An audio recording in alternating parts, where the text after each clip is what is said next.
guest is kind of a dream coming through for me. Tonight's guest is Deirdre McCloskey. She is a distinguished professor emerita of economics and history, as well as English and communication, and an adjunct in classics and philosophy at the University of Illinois at Chicago. She studied economics in Harvard and has written she has written 24 books. We will talk particularly about 3 of them, but not just about them, and over 400 academic articles. I would like to start with a question, because I'm a simple mind. I'm just a law student, and you do economic history. What is economic history, and what does it actually have to do with the NHL and hockey sticks? Well, it's not. Its use in English is somewhat confusing, because it's often confused with history of economic thought, which is an honorable field and a nice thing to think about, but it's not what economic history is. Economic history is the study of past economies. So thus, the study of the economy of Poland in the 16th century, or the economy of Britain in the 19th century. And what's remarkable is the so-called hockey stick, which will appeal to Eastern and Northern Europeans, which is that for tens of millennia, since we as a race, human race, the Homo sapiens, emerged in Africa about 300,000 years ago, income per head moved, and I'll do it here as though there's a little diagram here. It sort of went along as we were hunter-gatherers at $2 or $3 a day. Imagine trying to live anywhere you live on $2 or $3 a day for everything, for food, shelter, blah, blah, blah. And so it went, Here's the present. Here's 300,000. Around, here, there's the agricultural revolution, which does not happen only in the ancient Near East. It happens in the ancient China, ancient Africa, ancient North and South America, ancient New Guinea. And we get crops, more crops, and poof, income goes up because we have crops instead of having to wander around finding stuff to eat. But then for Malthusian reasons, it goes down again, $2 or $3 a day to consume. That's it. And then goes right, I'll make the edge of the screen the present. And then, where am I? Right at the end, 2 centuries ago, it goes like this. Wait, I have to get my hand in the right place. Zoop! It goes up. But in countries like Finland or Australia or the United States or France that have fully absorbed liberalism, which I think is the key, it's a factor of 30, a 3,000% increase in income per head. So a characteristic income per head of a fully developed economy now is about $100 a day, as against 3. And you can make all the adjustments you want. For example, if you adjust for improved quality of medicine, improved quality of food, improved quality of, economics since 1800, it's more like a factor of 10. 10, no, not 10, 100, 10,000% increase. You say, well, my God, how can that be? Well, even in countries that haven't quite gotten all the way to $100 a day, like Poland or Turkey, say, it's still very much higher than it once was. And in real terms, I mean, think of housing for your ancestor and mine 2 centuries ago. Some of my Irish ancestors' crummy little hut. Now I live in my sister's basement because of our fear of COVID in Indiana, and behind me is the famous Grand Canyon of the Colorado in south central Indiana. So it's been this very medium we're on is a factor of 10,000. So, it's the hockey stick. Let me get my finger here. And that's the long handle, and then boom. And what your books are talking about, particularly bourgeois dignity and bourgeois equality, is why did that happen? And what I liked about the books is particularly that you first explain what didn't happen. Yeah. Because there are a lot of misconceptions of that. With that, where are there? Well, what happened was that the rest of the society started to be tolerant of the middle class, the bourgeoisie, the merchants, manufacturers, inventors, engineers, and so on. And that is very much a creation of Northwestern Europe in the 18th century. It's very brief. How can I say this? It's very recent.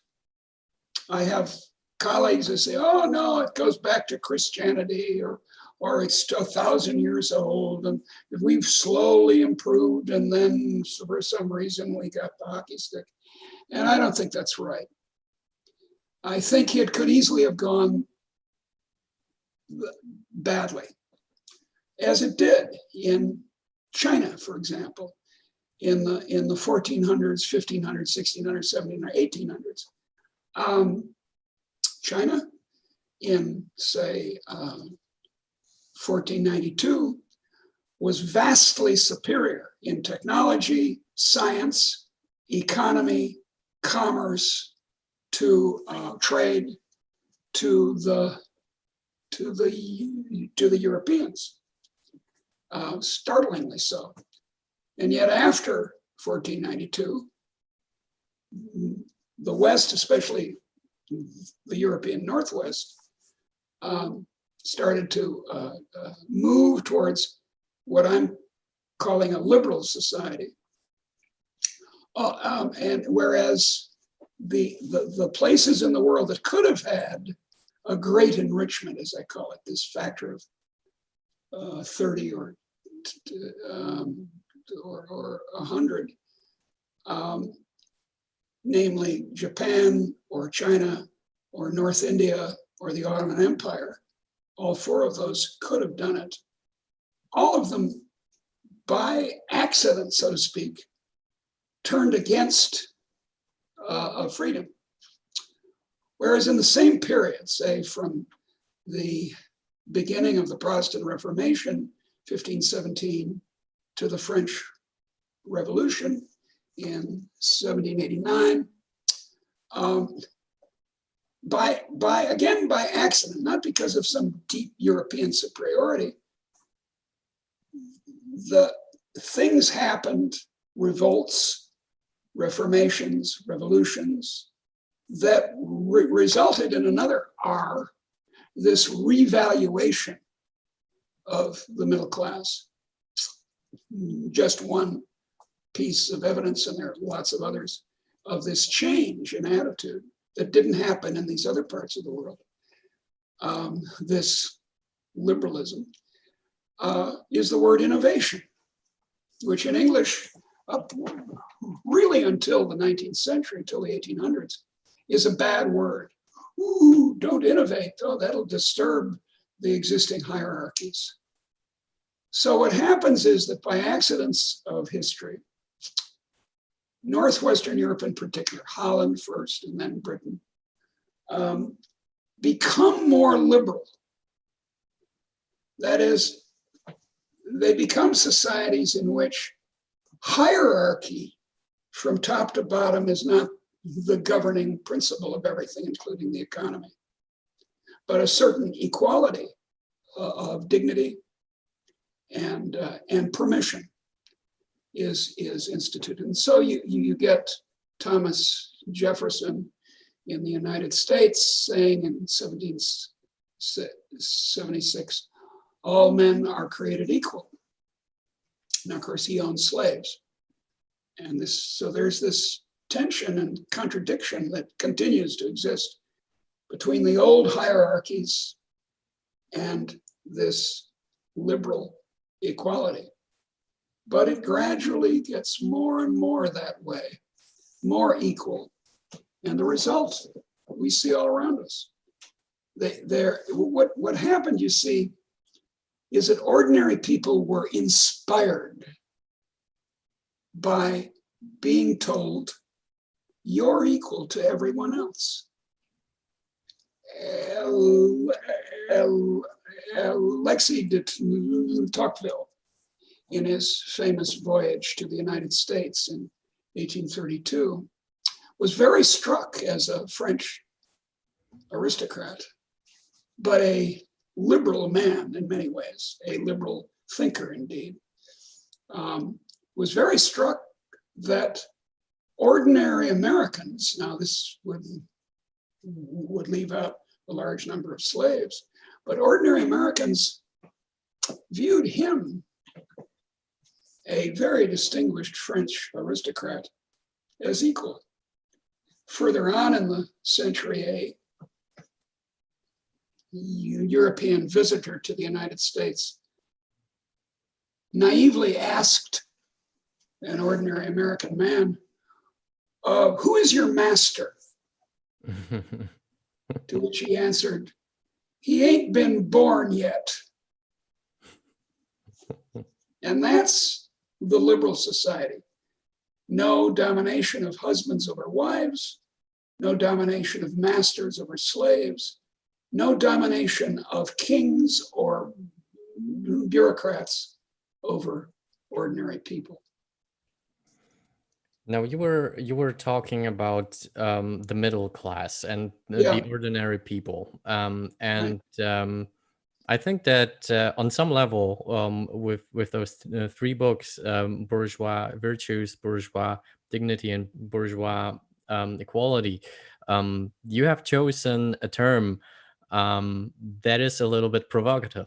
Oh yeah, it's meant to be. So particularly for the left side of the spectrum, when we hear the word bourgeoisie and bourgeois, we typically have arrogance in mind. I feel we typically have an evil capitalist with a melon head and a cigar in you our bet. minds. You bet. Why did you choose this term? Well, as you know, it was for a long time the ordinary French word for middle class, urban middle class, as against the rural middle class, which in English would be called gentry. And I wanted to work against this presumption that being in business is corrupting and evil. Earning profit is supposed to be evil. My students will say, oh, when I graduate, I want to work for a nonprofit, as though there was something especially virtuous about working for a church or other nonprofit organization. I'm not against it. I think that charitable desire is a good one. But in fact, when you make a product that other people want to buy and enjoy, you're servicing them. And that's a good thing. And I want to get away from the idea that the only good thing is charity, because it turns the whole society into a so-called charitable organization So you justify the state's power by saying, well, after all, it's helping you. It's your father. It's a kind of an analogy. Statism is an analogy with the family, where the ordinary citizens are supposed to be children. But in a bourgeois society, the various members of the middle class are equal to each other when they make a deal. And indeed, so is the customer. When someone comes into an American shop, the shopkeeper says, "How can I help you?" And that's exactly right. So I wanted to, I was once a socialist myself, and I have lots of socialist friends who, as you said, have this kind of sneering attitude towards the bourgeoisie. And I wanted to work against it. I wanted to show them that, no, come on. As you know, in virtually all European languages, the originally Germanic word burg in Dutch, which means high place or town, right? It came into Romance languages, Borghese in Italian, and in virtually all the languages of the Indo-European languages, at least the Western ones. And it just means townsperson. And of course it's that doesn't mean nothing was happening in the countryside, but the towns obviously are where most innovation was happening. So I see a pattern with Marxism and with socialism, because it seems like many known libertarian figures like Hayek, like you, I think Ludwig von Mises as well, like Vernon Smith, whom we also had in our webinar series. They were socialists, but they all changed their minds. Yeah. Now, of course, you can't talk about the others, although I suppose that the reasons will be similar, considering their careers. But why did you change your mind? Well, you're making a very important point about the collective biography of thinkers in the 20th century. By the way, I'm extremely flattered to be mentioned in the same sentence as Vernon Smith and Hayek and Mises. But so many of us, Robert Nozick, for example, started as socialists. The old hostile joke is, if you're not a socialist by the time you're 16, you have no heart. If you're still a socialist by the time you're 26, you have no brain. And I just made it. In both cases, of course, I'm slightly adjusting the ages to make it fit my case. But there are thousands and thousands of people who start, people trying to think for themselves and so forth, who start on the left. And it's not that they end up on the right necessarily, although that can happen, but they move to liberalism, as I would prefer to call it, which is neither left nor right. Because the conventional spectrum, which people talk as though it's the only way to talk about politics, is only an argument about how to use massive powers of big governments. If you're on the right, you're to use them to, invade other countries and so on, as Putin does. If you're on the left, you're supposed to use them to extract, to expropriate the expropriators, as I said when I was kind of a Marxist. And in any case, it's big government. Whereas we liberals think, no, wait a second. These big modern governments are unnecessary. Mostly people should be making deals with each other, sweet talk. And that's the ideal society. So you move. Now, I have a theory about it, which is testable. You could, a good social psychologists could find out if it's true, which is that if you grow up middle class, the way Lenin, for example, did, his father was a reasonably high Tsarist educational bureaucrat. His brother became a lawyer. If you grow up in that class, to speak in Marxist terms, you then, when you discover that there are poor people, if you're 14 or 15 or 16, you say, well, that's easy. Let's just bring them into the family. So socialism, and indeed to some degree fascism, are family-based theories. Or tribe-based. Tribe-based, family-based, tribe-based, anyway, these little hierarchies that fit extremely poorly a country the size of Germany or Poland or the United States. These societies are too big to be families. And everyone comes from a family, and mostly a loving family. Your mom loves you, I know. My mom loves me. That's, you say, well, good. And it's, as Hayek said, what works for a small society doesn't work for what he called the great society, namely a great big country like Britain. So it seems to me that that's the origin. My friend Lawrence Iannacone has a supplementary theory, which I think makes a lot of sense, which is that more and more occupations are how can I say, well, they're in the supply chain of goods and services, but it's very hard to connect what a salesman for a machine making firm does to get bread on the table, right? He may be selling machines to bakeries, but he may not. He may be selling to pencil factories, which then give to the baker. So the degree of specialization and trade in the modern economy makes it harder and harder for people to see that a cobbler makes his shoes and then sells them to you. And that too leads to, well, to put the two together, it leads to statism, whether on the left or the right.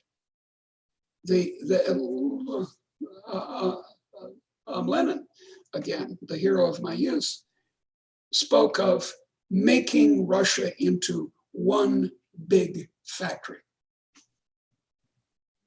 And the idea is you can take these small things where you have a boss and then immediately you're right there, or a father, and just make them into, apply them to Russia as a whole.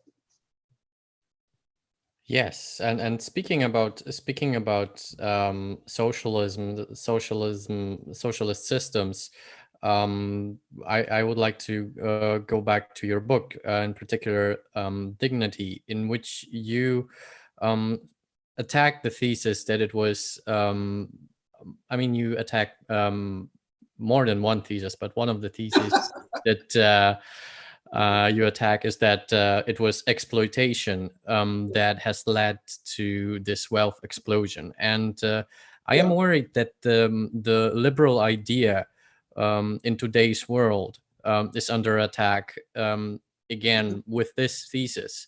It's not as much about capital accumulation. It's not as much about institutions. It is about exploitations. Yeah, that's right. That's right. For example, in my own country, the 1619 movement, 1619 was the first year in which an African slave was brought to what became the United States, is making the claim that that the United States is rich because of exploitation of slaves. And I'm against slavery, and I think, as people say, I think it's correct, the original sin of the formation of the United States was that we didn't free the slaves. And we should have. It's terrible. It's a terrible fact that Thomas Jefferson didn't even free his own children by a slave of his named Sally Hemings. Until only very selectively did he free even them. So slavery was bad, but it didn't result in enrichment of the United States. There's a sort of a new movement among historians, not economic historians, but history historians, to say that, yes, the South, the United States depended for its industrialization, and the whole world did, on cotton, and cotton came from the South, and cotton was dependent on slavery, none of which are true. None of those three propositions are true, but they think they're true. And it makes them feel good to attack this evil institution, which no one until the bourgeois intellectuals of the 18th century thought was bad. It was bad to be a slave, everyone agreed on that, but the system was not under attack until the middle class of Europe said, no, wait a second, this is not a good idea. So if that were true, I mean, I got a lot of arguments against it, which are in the book, but if it were true that a society with slaves gets rich, then Canada would be poorer than the United States, just as an example.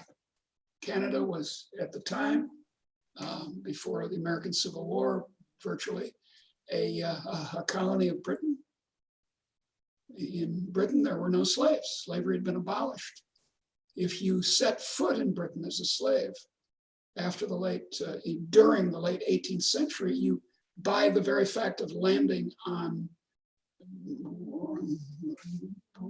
setting foot on the British soil, you were free. So what's this? So stealing from people, it turns out, is not a way to enrich a whole society. I can be better off if I steal from you.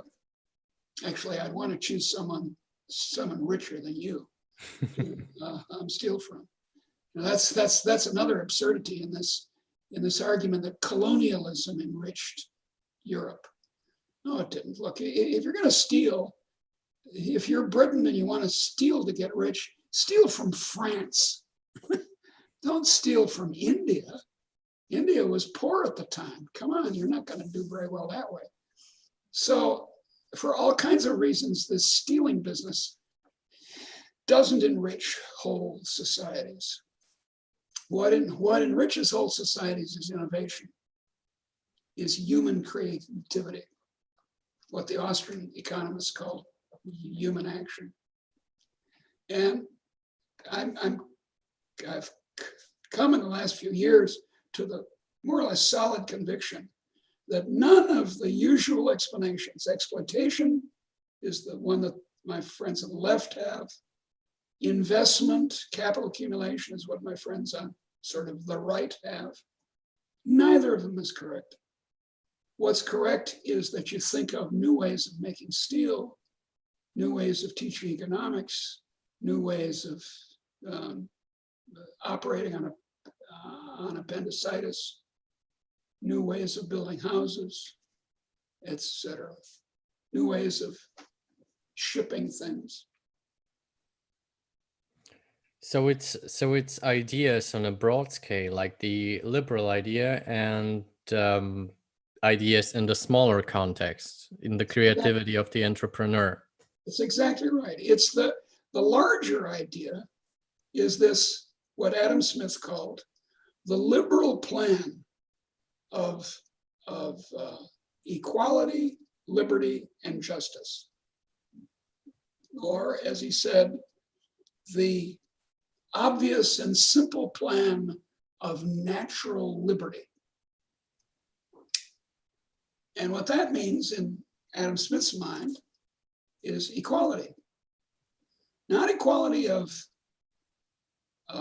opportunity, as it's often expressed, but equality of permission.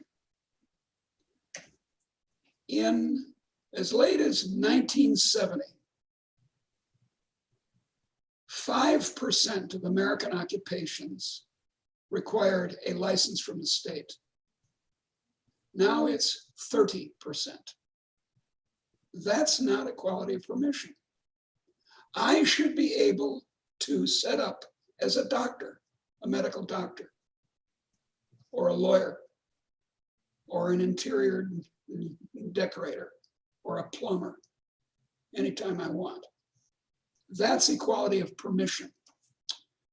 And we need to watch out for the sort of status impulse to say, no, no, no, you have to have a certificate from the state to do stuff. You have to have permission to trade with China.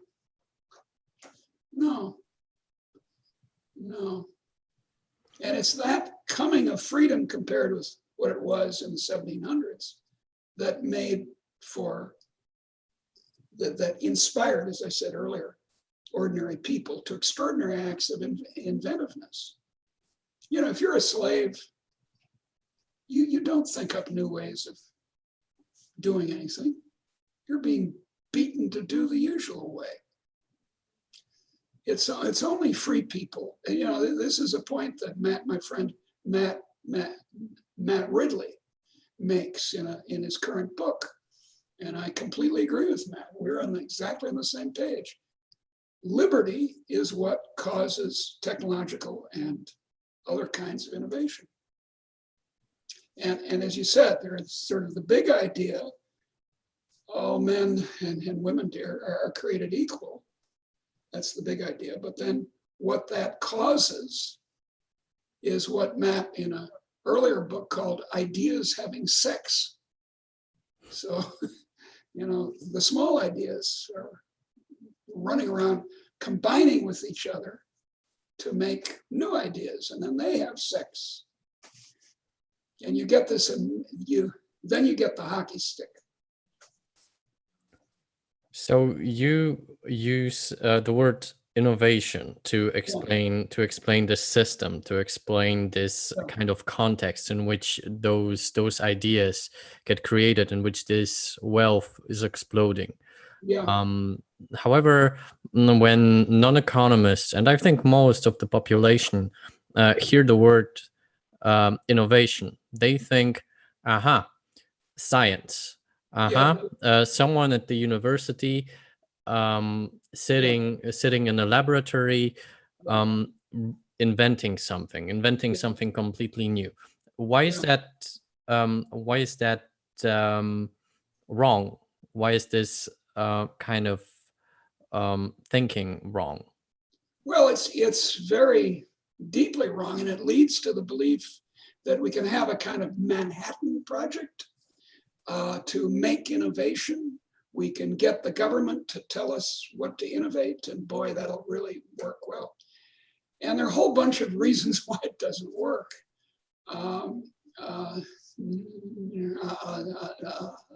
Terence Keeley is good on this. It's most innovations don't come from high science.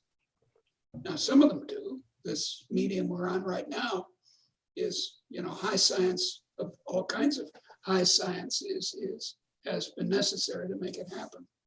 But most of the innovations in all of human history, including the period of the hockey stick, have been technological innovations having nothing to do with high science. You know, people often say, well, Newton caused the Industrial Revolution. Well, that's crazy. Newton's main discoveries were about, you know, the planets, celestial mechanics, which was not used until we wanted to go to the moon or Mars in a technological way. It was ordinary craftspeople. The marine chronometer, which is a clock working on a spring that's very precise, was necessary for calculating longitude in the sea, in the ocean, when you were wandering around. Particularly if it was cloudy, you couldn't see any stars or anything, so you didn't know where you were. And you needed to know what time it was. It's a little odd, but that's what's crucial. And you obviously can't lose on a rolling ship. You can't use a clock that depends on the pendulum. That's not going to work. The guy who invented it was a carpenter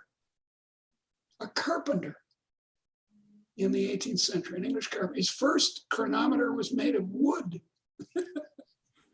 And he invented the marine chronometer. And that's absolutely characteristic of what's been happening in the last couple of centuries. That's the first point. That technology, even very advanced technology, like some complicated assembly line, doesn't depend on high science. But there's another point, which is that innovation is not just about technology. You innovate when you open a hairdressing salon in your neighborhood. That's an innovation. Before, there weren't enough hairdressing salons. Maybe your mom would do it. And she says, well, we need more. And it's going to work out. And it does. That's an innovation.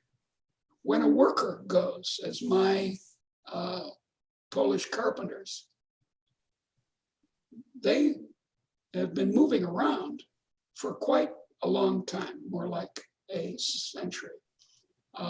My Polish carpenters and plumbers and so on, who worked on remodeling my bathrooms in Chicago, came from Poland temporarily, worked, went back to Poland. The master carpenter helped his brother build a house in Poland. The Poles went massively to Ireland 15 years ago. I mean, there were Poles all over the place in Ireland. And then when the Irish economy went down the tubes and temporarily in 2008, they all went back to Poland. That's innovation. So it's not just a bunch of inventors, it's also people inventing themselves. So it is, to a certain extent, about people taking more risks than the average population. Yeah. Because those are all people who are risking their wealth on some level, going to a foreign country, opening a business. Exactly. And that, but that propensity, I don't think's changed in history. I think there are risk takers, entrepreneurs, 10% of the population, 5%, something like that, in every society on earth, at all periods. But if, as in Shakespeare's time, the way to success for a young man, not for women, that was another matter, but for young men was glory on the battlefield or in the church or at court, right? Those three places. Then this entrepreneurial ability is diverted into violence or theology or practical theology or courtly politics. So, I think the arts and the sciences and business are all alternative routes. So you can either become Mozart or you can become James Watt. And which way the society goes will depend on, now here's my crucial point. It doesn't depend on the internal psychology of people, which I don't think changed. It depends on the attitudes of the rest of the society. Long ago, a century ago, Max Weber, the great German sociologist, claimed that in his wonderful book, The Protestant Ethic and the Spirit of Capitalism, Geist is the German word, that it was a psychological change that made for the modern world. No, it wasn't psychological. It was sociological and political. It was the attitudes of everyone else. I don't think that business people in ancient Athens are any different in psychology, in ability to take risks, for example, as modern entrepreneurs in Silicon Valley. I think it's a certain percentage of the population that is willing to be artistically, scientifically, politically, economically venturesome. And as you said, most people would rather just be hired and do what the boss says and have a quiet life. But so what happened in liberalism, as I said, is that the rest of the society stopped hating people in business. So we have a question from the audience, and by the way, I want to encourage you.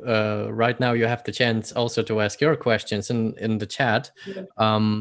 How difficult do you think it will be to cause historians to reevaluate their false premises regarding capitalism? It's very hard, but we have to start changing the vocabulary. For one thing, we've got to stop calling it capitalism. Everyone's in love with this word. It's the word capitalism is a scientific error compressed into a single word, because it's not true that capital accumulation is what made us rich. It's wrong. It's a mistake. I've shown it. So have other people. It's innovation. It's innovation. And my friend Joe Mokir and I agree on this. It's not capital accumulation. So I prefer to call this system coming out of liberalism, which is the politics. I prefer to call it innovism, which is scientifically speaking a much more accurate description of the kind of society, the kind of economy we have. So let's start with that. But then, as the question suggests, there are all these mythologies that people run around with. My old friend Douglas North with Barry Weingast created a myth that's very popular in economics these days, that before 1689 in England, the rule of law was very weak. Well, that's just false. A society in which the rule of law is weak isn't a society. It's a war of all against all. It doesn't work at all. China, for most of its history, has been a strict society of laws, yet it didn't create the great enrichment. So that's one mythology, but they're all they're just endless. I've spent most of my career, my scientific career, arguing against these. One of them is that medieval peasants were irrational, that they were just a bunch of dopes who kept bumping into each other, sort of like Monty Python, the English comedy team. That Britain, the British economy in the late 19th century failed, that foreign trade is an engine of growth. These are all ridiculously false. You can show quantitatively, economically, historically, that they're all nonsense. And yet, they keep coming up. So I want to follow that. We've already established that it wasn't exploitation. We've established that it wasn't also something that we as liberals or libertarians quite often really emphasize formal institutions like rule of law or the enforcement of private property. Right. So those are arguments that you can sort of disarm. But what was the best argument against your thesis that you have ever heard? Well, let me see. Let me first make a point about this about the causes here. Of course you need rule of law. Of course you need property rights. Of course you need investment. But no, wait a second. Of course you need a labor force. Of course you need irrigation. Of course you need transportation. Of course, of course, of course. There are all these necessary conditions for an economy to be prosperous, to have innovation. Of course you need, but it's like a mechanical watch. The gears and the clock face and the case and everything are all necessary for it to be a watch. But what imparts the movement to the watch? The spring does. And so the spring, I would argue, the analogy isn't perfect, but I'm just pointing out that the motive cause is freedom. And many other societies had all of these necessary conditions. There was a capital market in 4th century Athens that worked pretty well. There was rule of law in Japan in the 18th century. There was private property in the Ottoman Empire. Come on, these you can see. You can go to the Hebrew Bible, find lots of talk about a thoroughly commercial society where everything's for sale. So what's this story about, oh, we just insert rule of law and everything works out? No, it's not true. We had rule of law, but we didn't have the freedom that made for innovation. So we didn't have innovism. Now let's see. You know, that question, what's the strongest argument against you? I suppose the strongest argument that I feel most uneasy about is Joel Mokir's argument that science was crucial. And he and I are in a long running dispute about this. And my position is, yeah, right. By now, science is quite important for economic development. Take a look at the struggle to get a vaccine for COVID-19. Yeah, science, high science, a very advanced sort is involved in this. And I'm okay, I get it. Although still there are a tremendous number of innovations in a society like ours that have very little to do with high science. But I think the date at which science becomes important is at the earliest 1900. Whereas Joel wants to say, oh no, in the 18th century and 19th century, it was very important. I don't think so. So, it's hard to know. I can make very persuasive arguments that say slavery did not enrich the West. And I can just pile on the evidence, bang, bang, bang, bang, bang, quantitative and qualitative, comparative. I can just demolish that idea.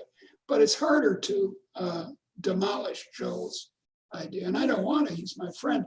And I agree, of course, that what I would argue, and I have argued with Joel Mokir, is now Joel, understand that for science to prosper, it needs to be in a liberal society. If science is operating as it did in France in the 18th century, mainly among the aristocracy and a bunch of attached intellectuals such as Rousseau, then it's not going to go anywhere. It has to be democratized, or else it doesn't have this large effect that you're talking about. People have to be free for science to work well, is one way to put it. And Joel resists this a little bit. So that would be my answer to your question. Well, we have another question from the audience, and yeah, this is about something that we two have in common. For me, it's not untypical. I um, tend to call myself a liberal. So do you. However, in your case, it is a little bit more controversial than in my case, because I'm sitting in Europe and you're sitting in Yeah. the United States of America. Why do you think we should call ourselves liberals? Why do you think we should call it liberalism and not libertarianism? Well, because we get, I just heard someone this morning saying it's really important that we vote against Trump, and yeah, it certainly is. And we're fortunate in this election. Basically, the two big parties, the Republicans dominated by Trump and the Democrats with Biden, are the only two. And there's no substantial third party movement in this election, as there was in 2016, especially on the left, which drew votes. It was a very close election. It drew votes away from Clinton. And he said, in making this point, he said, well, there's no, it's not, they're just the Democrats and Republicans. They're not the libertarians, the vegetarians, to make fun of the idea of a party like the libertarians. And under the voting system that Britain and the United States has, third parties are never going to make any progress at all. What I hope's going to happen is that when Trump falls, as he will decisively in November, the Republican Party will become a liberal party. Now I don't know if it will, but let's hope so. So let's see, I forget what the question is. What's the question? Why should we call it liberalism, what we are, and not libertarianism? Because I hate it that the word's been stolen by the left. I think it's just silly that we're liberals. John Stuart Mill was a liberal. Adam Smith, I always cross myself, or if I'm in an Orthodox place, I do it the other way. Come on, these are liberals. Mary Wollstonecraft, women's liberation, civil rights, et cetera, et cetera. That's liberal. And it's very strange the way it's used in the United States. Actually, there's something in the air in North and South America, because in South America, the word liberal often means authoritarian government. And you ask any Brazilian or Chilean or Argentine about this, and they'll say, oh yeah, Wes, that's sometimes the liberals are this kind of elite group with essentially authoritarian tendencies. But in the rest of the world, liberal means liberal.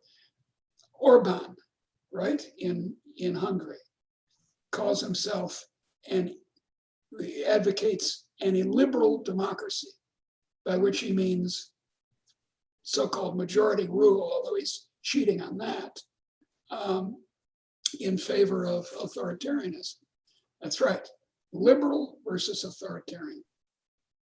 So worldwide, there's this populist rising up in the last 10 years or so from the left and the right, both of them, Venezuela on the one hand and Hungary on the other. And they both are against liberals. And do we actually have the chance? And and that is not a rhetorical question, because there is a worrying trend in the US that might actually help us as liberals to take the word back. I'm speaking, of course, about democratic socialism, so-called democratic socialism. Might that actually lead to us reclaiming the word? Well, sure. Our friends on the left, and as I've said, I have lots of friends on the left, they want to now be called progressives. because the conservatives, managed to make, in the last 20 years or so, have managed to make the word liberal a scary word in the minds of some conservatively leaning Americans. Liberal, it's actually, this is very powerful in Eastern Europe, as you know. Liberal gets associated with gay rights, women coming out of the kitchen and so forth. Especially gay rights it is a matter of equality. Yes, in Poland, the word left liberal is used very that's right. often. That's right. And so instead, they want to call themselves progressive. Well, this is our chance to rush in and grab the word back, because as you know, it comes from Latin liber, which means as a noun means a free person, not a slave. If you look in the Latin dictionary, that's how it's defined: a free person, not a slave. And that's all. And then the abstract word libertas means the condition of not being a slave. And then from that comes our word in French and Italian and every other Romance language comes the word liberal. That's the key. Not being a child, not being a slave. So my alternative word would be adultism or non-slaveryism. Those would be perfectly satisfactory for me. So I have kind of a complicated question. I'll try to give a very simple answer. That's perfect. That's perfect. Your biggest point in your books is that it's the liberal idea that changes the world. However, it's not just liberal ideas that I don't like to say war of ideas, but let's say that exist in the free market of ideas.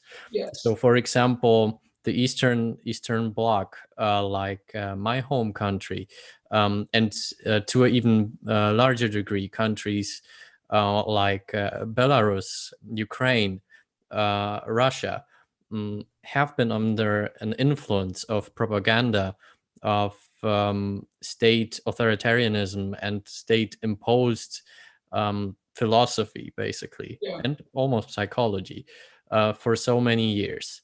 How can we, because right now you see a very strong generational split. There are I know a lot of people from Belarus and from Ukraine that are some of the brightest, most liberal, most sensitive people that I have ever had the chance to meet. How can we, as liberals from other countries, help them? How can we? Because I think that there is a momentum, particularly in Ukraine and Belarus. How can we enhance this? Well, by writing books and saying what's obvious, that a free society is best for people. Look, since around 1700, maybe a little later, European intellectuals, I call them the clerisy, have had three big ideas.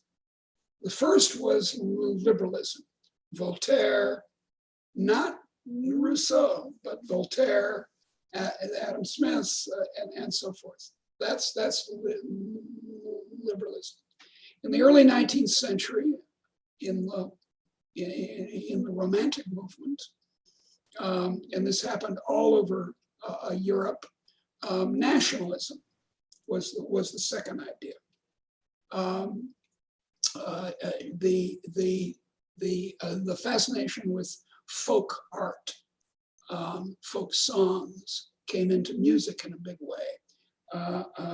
Studies of the Polish, not Polish, because the Poles, there wasn't any such thing called Poland at the time, but the the sort of study of the nation, viewed as an ethnic unity, especially about language. And then the third idea coming to fruit in the middle of the 19th century was socialism. Those are the three big ideas, big political ideas. The last two, nationalism and socialism, bore their evil fruit in the 20th century. And they were, if you like nationalism and you like socialism, maybe you'll like national socialism. And that's what's happening in Eastern Europe right now. It's happening in Turkey and lots of other countries. The kind of melding of a nationalist romance, the Turkish nation, the Russian nation, with not central planning socialism. No one's doing that. Even the Chinese aren't doing that. But a lot of influence over the economy by the party. And those two, nationalism and socialism, are illiberal. Now, actually, in their beginnings, they weren't. National self-determination, Greece, for example, in the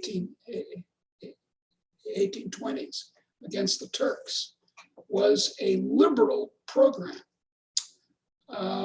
Socialism in its earliest forms was liberal too.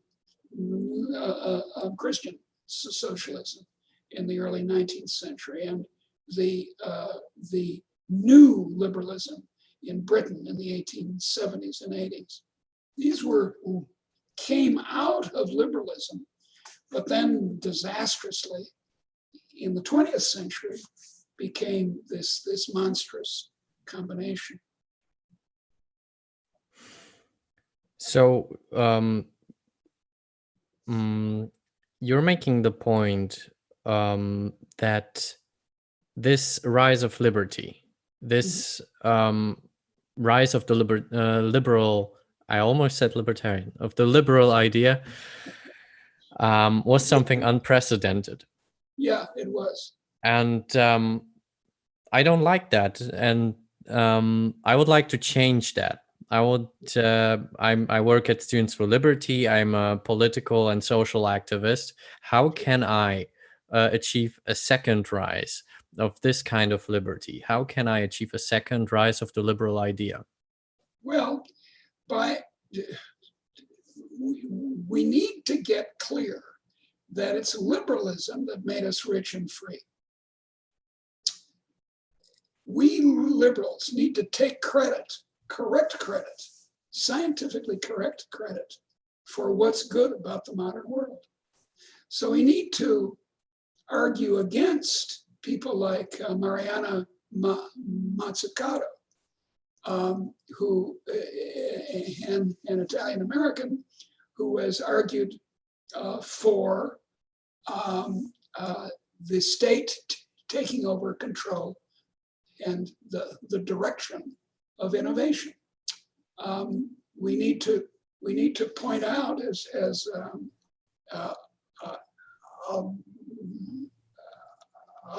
Alberto Mingardi and I are in a book that's coming out in a few months against Mazzucato, that state direction of the economy, especially innovation, doesn't work. We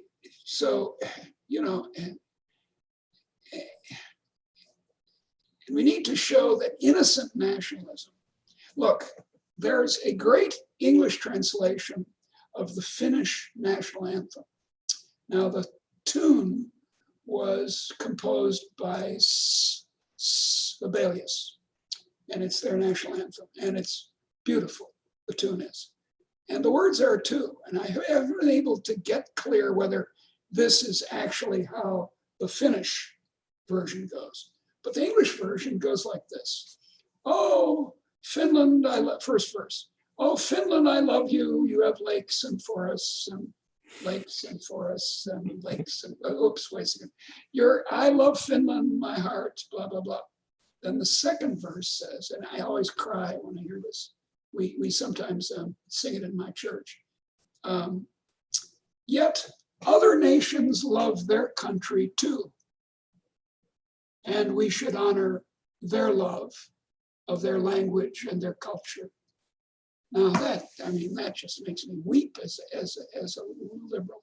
So, and that is so untypical. That is so untypical. When you hear national anthems during the World Cup, they are always so violent, bloody, aggressive. Ours is terrible. Ours is terrible. When we adopted the Star Spangled Banner as the national anthem, we could have adopted a wonderful song written by a woman, "My country 'tis of thee, sweet land of liberty, of thee I sing. Land of the pilgrim's pride, land where my fathers died. From every mountainside, let freedom ring." And that ought to be our national anthem. Instead, our national anthem is, we're blowing up the British. Yes, yes, boom. It's so irritating. Yeah, so both socialism and nationalism can have sweet and liberal versions. I don't mind being taxed to help the poor, if it really does help the poor. The trouble is that it often doesn't, but if it really does, I want people to be helped. I want them to get an elementary education, and I'm willing to be taxed for it. And that's a kind of socialism, this analogy of the family brought up to the Great Society, that I can go along with. And nationalism. I'm proud to be an American, but in my view, America is an idea, not a place or a race. It's the idea that has sustained us these 2 centuries, that people can come from Poland to Chicago and become Americans. They can come, like my ancestors, from Ireland and be Americans. They can come from China to be Americans, because it's the idea, not the place. And that, I think, is a noble and liberal idea. So I have a provocative question. Go ahead. Are you for subsidizing poets? Well, my mom is a poet, and I wish she had a subsidy. No, I'm not. No, not at all. I think the great age of classical music, for example, was the 19th century, when the bourgeoisie, to go back to an earlier point, started to buy music in every form.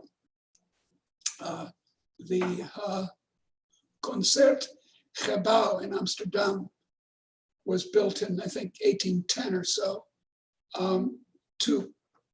as a big building for large orchestras, large romantic orchestras, after Beethoven, or for Beethoven.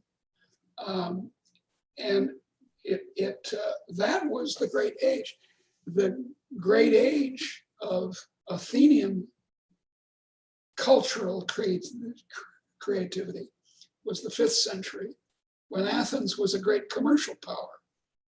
And the Athenians wrecked it by making themselves and then using it, making themselves into a naval power, and then going and trying to conquer everybody. It's free commercial societies that are most creative for the arts. So no, I'm not in favor of subsidizing poets. You see, because it's coercion is necessary to get the money to subsidize the poets. My friend Don Boudreau at George Mason makes this point. He says, look,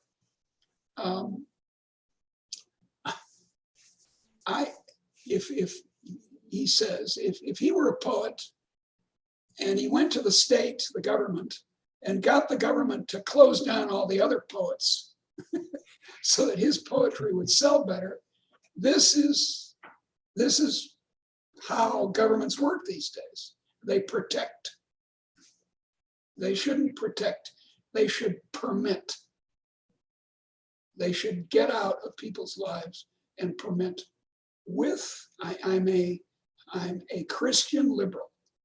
I believe that I, as a Christian, for that matter, as a human, have an obligation to the poor, to help the poor. And the main way I want to help them is to let them open the beauty salon, or let them move, let them enter occupations. So we have another question from the audience. How do you see the United States progressing past its current situation, especially with the rise of socialist politicians and riots? And I would add to that the general radicalization of both the right and the left. Well, it's a problem. Look, we've got to get rid of Trump because he was indicted, impeached, we call it, and then he was, because of the Republicans in the Senate, he was acquitted, and one of the senators, I hope, loses in this election, Susan Collins of Maine, said, well, he's learned his lesson. Do this stuff with this bad stuff he did. Well, no, on the contrary, he learned the lesson that he could get away with it. So a second term for Donald Trump would be an international disaster. It would encourage people like Orban or the so-called Freedom and Justice Party in Poland. Law and Justice. Law and Justice. They don't mention freedom. Law and Justice Party or Le Pen in France. So we got it, even though Joseph Biden, is a Democrat and he's going to have left-wing advisors who are going to press for socialist policies. Even so, we've got to get rid of Trump. Then we've got to turn and fight the socialists. It's hard because,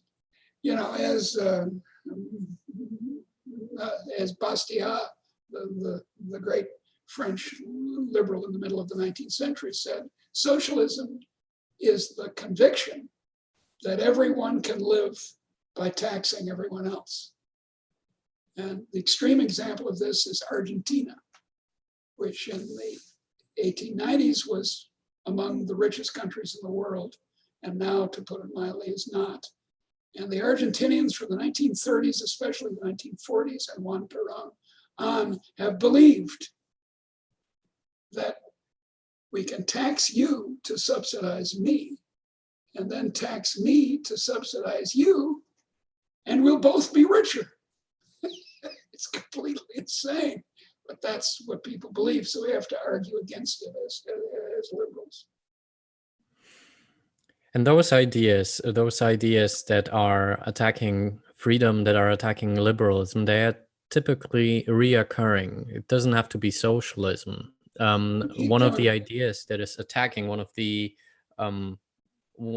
almost intellectual schools, you could say, that is coming back very strongly in the last years, would be mercantilism. It's not neo-mercantilism anymore. It's more like neo-mercantilism. I know. It's maddening.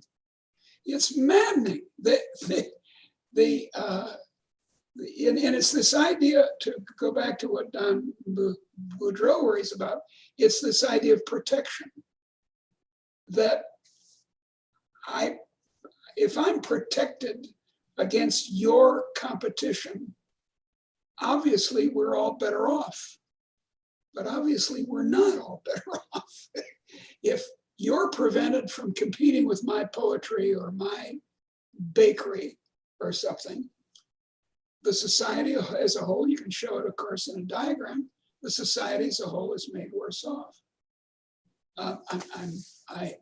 So we have to argue, again, vocabulary is important. If we let the left get away with the word protection, we're going to lose the argument. We have to say, let's take the word tariff, which is very mysterious to most ordinary people. Tariff. And people like Donald Trump then claim that the foreigners are going to pay for it. But if instead of calling it a tariff, we called it a tax on Americans to prevent them from buying in the cheapest place, then ordinary people could kind of understand that. If you're prevented from buying things from across town, they understand that that's not good for you. Okay, extend that. I try to convince people that protectionism is a bad idea by going the other way and saying, well, you think it's good to protect you, to stop you from buying solar panels from China, which was one of the earliest things that Trump did by adding a tariff. Well, then why not? Why not protect people in Chicago from the competition of the rest of the world? So we'll have a tariff wall around Chicago, as Paris and Berlin did have in the 19th century. Both of them did, where you pay a tariff to go into Paris or into Berlin. Okay, then why not have a tariff wall around your little neighborhood? Or still better, around your own house. So make your own accordion. And theory still upholds. I bought an accordion. It's over there, about a few meters from you. I could show it to you. This beautiful little accordion from the Czech Republic. It's a beautiful thing. Now, make your own accordion. Yes. We're all losing on trade against supermarkets. We're all losing. Right. That's right. So we have another questions. Greetings and thanks for this meeting. What do you think about the liberals who say those who are not in favor? Okay, I have to. Okay, well, what do you think about the liberals, and particularly those who say they are not in favor in example for abortions? Well, we have to sort of keep. Oh, wait. I now understand the questions. What do you think about liberals that say that people who are not in favor of abortions are not liberals? Well, look, we can't have little lists like that, or else you were asking earlier, how do we revive the liberal political movement in the world? Not by excluding people. And one of the troubles with libertarianism as it's developed, since the word was coined, essentially brought to mean what it now means in the United States in the 1950s, is that in a lot of ways, it's become an exercise in excluding a bunch of people. It's like the old joke about a Jewish guy who's stranded on a desert island for 20 years. And when he's rescued, they find that he's built two synagogues for himself, one over here and one here. And they say, why did you build two synagogues to pray at? He said, no, this is the one I go to. That is the one I wouldn't set foot in. And that kind of stupidity is widespread in the libertarian movement in the United States. There are people at the Auburn Mises Institute, for example, who very much have this attitude. No, you're not a real libertarian unless you follow Murray Rothbard right over the cliff. Yeah, and that's nuts. So there can be people who believe, as I do, in a woman's right to choose and her autonomy of her body, and that includes being able to get an abortion. Or you can think, oh no, I'm against that, but you can still be in favor on many other counts of freedom. Liberty is liberty is liberty, but that doesn't mean you have to be sort of a complete anarchist, say, or a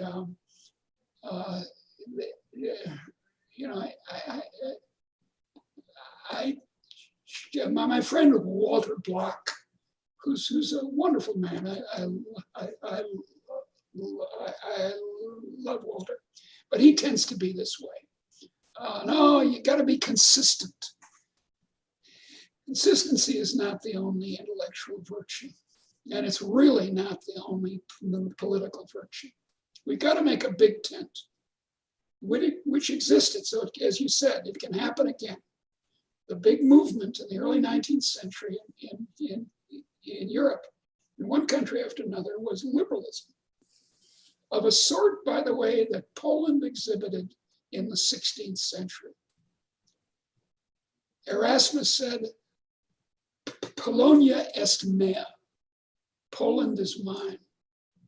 And then in what the Poles called the great deluge of the 17th century, it was wiped away. But Poland and Transylvania and some of the Czech lands were liberal about the things that people mattered, people that the people cared most about in the 16th century. Yes, you are absolutely right. So Poland can go back to being that kind of country, not this country of orthodoxy, as it became under the Jesuits in so far as Catholicism is concerned, and now then under the communists, and now under the law and so-called law and justice party. Yes. About the Mises Institute, not all, as you said, but some need to be a little more cautious, because in the end they would even exclude Ludwig von Mises himself from libertarianism. That's right. When it comes to consistency. And I agree with you fully on the fact that we need a big tent. We need to be inclusive. We cannot exclude personalities like Mises, like Hayek, like Adam Smith from our rich tradition that we can draw from. Yeah. So my last question. And indeed, by the way, there's also a highly masculinist tendency in libertarianism, which drives away women, and that's undesirable. We've got to have more women liberals. I think what you're talking about is something like edginess inside of libertarianism, which I do think exists. Some kind of anti-rhetoric. So That's right. Right now there are a lot of people who see the problems of the discrimination of women. Admittedly, there are also, of course, on this side some people who overdo it and who actually harm their own idea. I understand that, but closing yourself to the whole feminist tradition is just from the marketing point of view and from the idea point of view of liberalism absolutely absurd. Yes. And we saw that also. I don't even want to start that. If I will start that, that will take down the video. So In my last question, I'd like to ask something we ask many of our guests because we are living in difficult times. I know you can always say that we're living in a difficult times, but COVID-19, the rise of socialism, the new rise of mercantilism and nationalism, it's troubling for liberals. So I would like to ask you, why should we be optimists? Well, because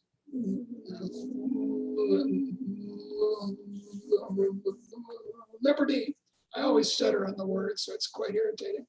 It's easier for me to say freedom, but I'd rather use that romance word. Liberty is, how can I say this, is biologically built into human beings. Now, why is that? Because for hundreds of thousands of years, you could say even millions, humans, Homo sapiens as we are, or our ancestors before that, made their living in small hunter-gatherer bands that were egalitarian and in which you were free to leave. And to some degree, I imagine, although this is, they were free to, in a lot of ways, free to enter. And it's only with the coming of agriculture that hierarchy became powerful. We tend to think, contrary to the archaeology, that these hunter-gatherer bands had chiefs. So authoritarianism was built into human beings. No. They're very egalitarian. Now, it's true that we also have humans do, an authoritarian streak. We like, in the expression, the man on the white horse. He's going to come and save us, or the chief. But that's a later development. That's shallower in our genes. So I think that humans, look, let's speak of young people. Young people want to be adults. Well, adultism is liberalism. It's the freedom, the liberty to have your own life. That doesn't mean you're not in a community or you don't care about poor people or something. It's not that. It's natural to humans. There is a famous passage in George Orwell's 1984, his terrifying novel, in which the party man, O'Brien, is explaining to the hero what the party has in mind. And he says, if you want a vision of the future, imagine a boot stamping on a human face forever. Now I say that that's the consequence of nationalism and socialism, and it's surely the consequence of National Socialism combined. And that's not natural to humans. O'Brien thought it was. He thought you could go on having masterful party members who, this is the vision of Xi Jinping in China, masterful party members dominating with the boot in the face, or in his case, the camera in the face forever. And I don't think that's what humans want. So I'm in the long run, I'm optimistic. I agree. And I think a lot in liberalism is drawn from this belief that humans have something good in themselves, Yes. and that humans have the ability to respect each other, to treat each other with tolerance and respect. And that is also something where we can pull in a lot of people into the movement, because as Tom Palmer says, everyone believes in Saint respect. Tom. I love Tom.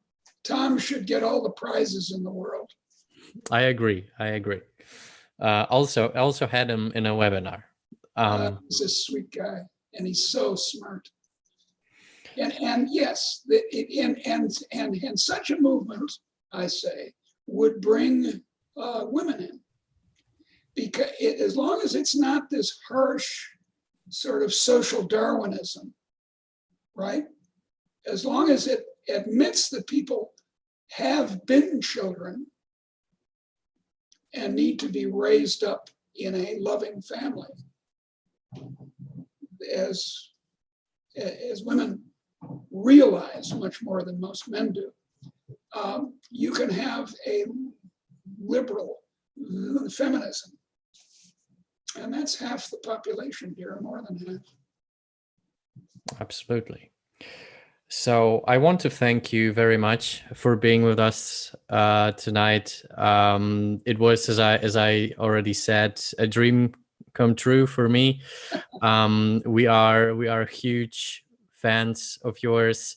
Thank you for being here, and thank you also for watching, to all the people in Zoom and YouTube. Hope for further cooperation in the future. Good. Well, maybe I can. I love Students for Liberty. I've been to about 3 of their conferences, and I just love your organization. Did you know that in Brazil it's extremely big? Yes, I know that. This is miraculous. This is wonderful. This is a hope for a country that I